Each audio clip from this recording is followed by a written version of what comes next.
Hi guys, मेरा नाम है निखार और मैं दुबई में अपने हस्बैंड और 2 बच्चों के साथ रहती हूँ। और दुबई में हमें 10-12 साल हो चुके हैं और अपने व्लॉग्स के थ्रू मैं आपको अपने दुबई की लाइफ से रूबरू कराने की कोशिश करती हूँ। तो चलिए शुरू करते हैं आज का वीडियो। Let's go.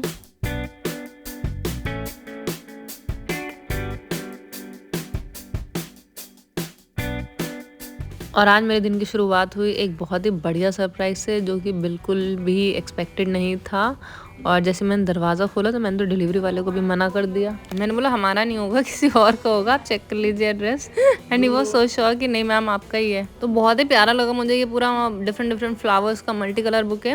और ये हमारी पैकिंग आधी होकर रखी हुई है, जैसे कि आप देख सकते हो। और आपको वीडियो के टाइटल से पता चली गया होगा कि हम लोग इंडिया जा रहे हैं। और अपने फ्लावर्स को मैंने वास में लगा दिया है पानी डाल के। लेट्स सी कितना टाइम रुकते हैं, ये चलते हैं। बट वैसे भी हम तो आज जा ही रहे हैं इंडिया, तो ज़्यादा इनको एंजॉय करने का टाइम तो है नहीं मेरे पास। और हमने वेइंग मशीन निकाली हुई है देखने के लिए कि अभी जाने से पहले इंडिया बच्चों का कितना वेट है, और आने के बाद देखेंगे कि वेट गेन करें इन्होंने या लूज़ करें इंडिया जाके।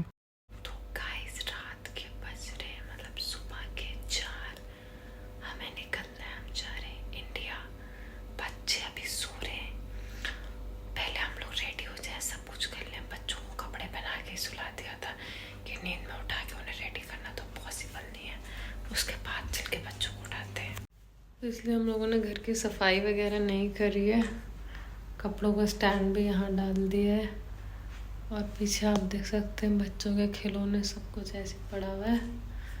बिकॉज उसको बोल दिया है कि वो आके सफाइयाँ करती रहेगी। बिकॉज एनी विच वे उसके पूरे महीने की सैलरी देनी, और 20 दिन हम यहाँ है नहीं, तो पैसे तो देने ही हैं, तो कम से कम कुछ काम ही हो जाए। क्योंकि बाहर बारिश भी हो सकती है, आजकल वेदर ऐसे ही है। तो बालकनी का फर्नीचर भी बोला है कि अंदर ही रखने के लिए।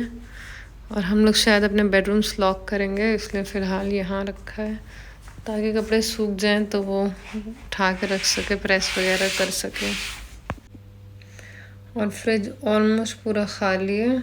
सिर्फ ये 2-3 चीज़ें वो कल आएगी तो उसे खाने के लिए रखिए कि वो आके कुछ खा लेगी।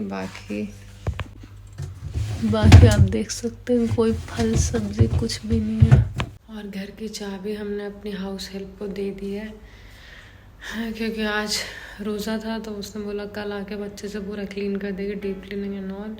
बट 2024 हमारा बहुत ही बुरा साल रहा।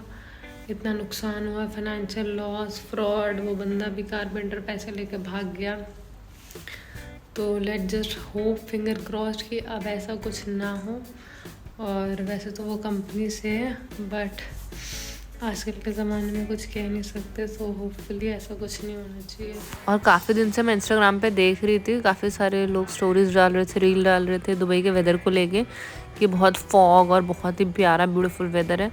बट अभी तक हमें देखने का मौका नहीं मिला था, बिकॉज मैं तो मास की वजह से रात भर सो नहीं पाती। फिर सुबह सैरी करके जब सोते हैं तो लेट ही उठती हूँ, 10-11 बजे। बट आज सुबह जल्दी उठे तो खुद से ये विटनेस कर पाए कि इतना प्यारा लग रहा है। पूरा फॉग ही फॉग है, बिल्डिंग्स नहीं नज़र आ रही सामने की। और कल यहाँ पर बारिश भी हुई थी, तो ऐसे इंडिया की वाली फील आ रही है जब सर्दियों में सुबह सुबह उठते थे स्कूल जाने के लिए बचपन में, और पूरा कोहरा कोहरा होता था, ठंड होती थी, तो बहुत ही प्यारा वेदर लगता था, बहुत मज़ा आता था।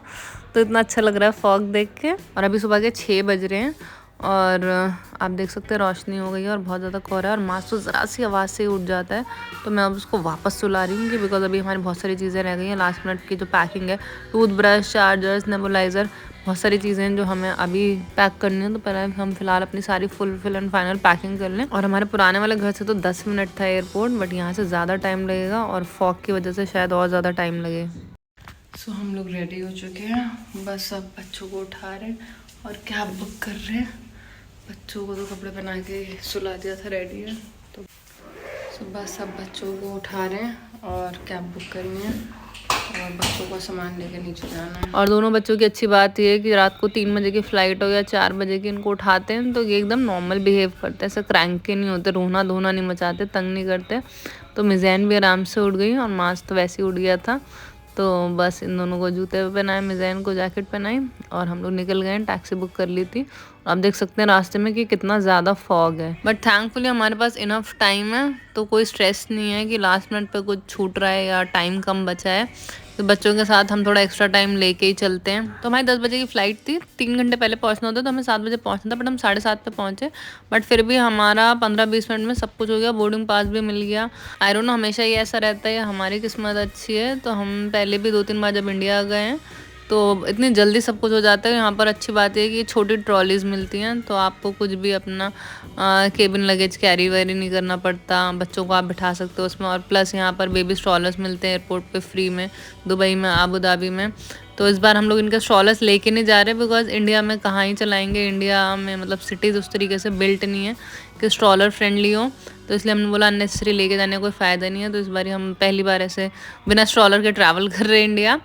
तो मगर एयरपोर्ट पे यहाँ मिल जाते हैं तो आसानी है। तो कंफर्ट तो यहाँ पर कदम कदम पे हर चीज़ में ये लोग इतना कंफर्ट देते हैं। प्लस हम बच्चों के साथ थे तो हमें कहीं पर भी लाइन में नहीं लगना पड़ा, हर जगह फैमिलीज़ के लिए अलग क्यू होती है, तो फटाफट हमारा सब कुछ हो गया। और टर्मिनल 3 क्योंकि सिर्फ एमिरेट्स एयरलाइन के लिए ही है, तो शायद यहाँ पे क्राउड कम होता है या काउंटर्स ज़्यादा है या सर्विस बेटर है, जो भी है। मतलब बहुत फास्ट हो जाता है यहाँ पे। और यहाँ पे मेट्रो में बैठ के आपको जाना पड़ता है अपने गेट के लिए। और गेट भी हमारे इतना पास था, A3 था, तो हमें ज़्यादा चलना भी नहीं पड़ा। और अभी 8 भी नहीं बजे, 8 बजने में भी 10 मिनट है और हमारा सब हो चुका है। हमारे पास 2 घंटे से भी ज़्यादा है, इसलिए हम जा रहे हैं लाउंज कि बच्चों को कुछ खिला दें। और बच्चे वैसे घंटों लगाते हैं कुछ खाने में, और हम लोग भी थोड़ा बहुत कुछ खा लें और बस वेट करेंगे, फिर हमारी बोर्डिंग स्टार्ट हो जाएगी। तो 9:15 9:30 तक हम गेट पे जाएंगे अपने। तो मास तो सो गया था स्ट्रॉलर में, तो अभी उठा है तो इसलिए तो कुछ खाया नहीं। अब हम लोग गेट पे जा रहे हैं। मिज़ैन को हमने खिला दिया, फिर भी मिज़ैन ने थोड़ा बहुत खा लिया और हम लोगों ने खा लिया।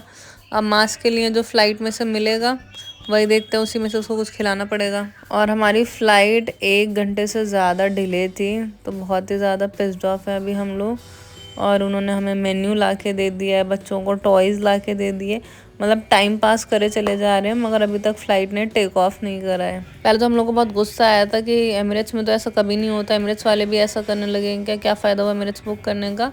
बट देन वी रियलाइज कि बाहर इतना ज़्यादा फॉग है, तो वेदर की कंडीशन ही ऐसी नहीं है कि फ़्लाइट टेक ऑफ कर सके, तो इसलिए वो लोग उस चीज़ का वेट कर रहे हैं। और मिज़ैन अपना कलरिंग कर रही है और मूवी लगा रखी है उसने। एमिरेट्स में ये कलरिंग बुक, कलर्स, टॉयज़, बहुत सारी चीज़ें देते हैं, तो वो सब तो वो कर रहे हैं बच्चों को और फैमिलीज़ को बिज़ी रखने के लिए। और मेरी इतनी आंखें जल रही हैं, मुझसे आंखें खोली ही नहीं जा रही, बिकॉज मैं रात को मुश्किल से 1-1.5 घंटा सोई होंगी। और अब भाई 11 बज रहे हैं और इतने ज़्यादा नींद में मेरी हालत बेकार हो रही है। सोने के लिए सिर्फ मिज़ैन फ्रेश है इस टाइम पे, अपना एंजॉय कर रही है मूवी और कलरिंग। बाकी मेरी भी हालत एकदम नींद में, मास की भी, मसरूर की भी। और फाइनली अल्हम्दुलिल्लाह पहुंच गए हम दिल्ली। और दिल्ली में ये अच्छा है कि हम लोगों ने ये गाड़ी कर ली, तो दुबई में भी चलती है वैसे एयरपोर्ट पे, दिल्ली में भी चलती है। तो कंफर्ट के मामले में तो इंडिया और दुबई को आई थिंक कोई बीट नहीं कर सकता। और अच्छी बात ये है कि ये फ्री होती है, बूढ़े लोगों के लिए या जिनके साथ बच्चे हैं, फैमिलीज़ के लिए, उनके लिए होती हैं। और यहाँ से आपको अपना पासपोर्ट स्कैन करके कूपन मिलता है, जिससे आप एयरपोर्ट वाईफाई कनेक्ट कर सकते हैं। And guys you won't believe कि 1.5 घंटे तक हमारा सामान नहीं आया। कस्टम वालों ने 50 सूटकेस रोके थे, जिनमें कि दोनों सूटकेस हमारे थे। ओ गॉड, हमारा तो खड़े खड़े एयरपोर्ट पे हालत ख़राब हो गई and we were so stressed. Next video में आपको बताती हूँ कि क्या थी पूरी कहानी।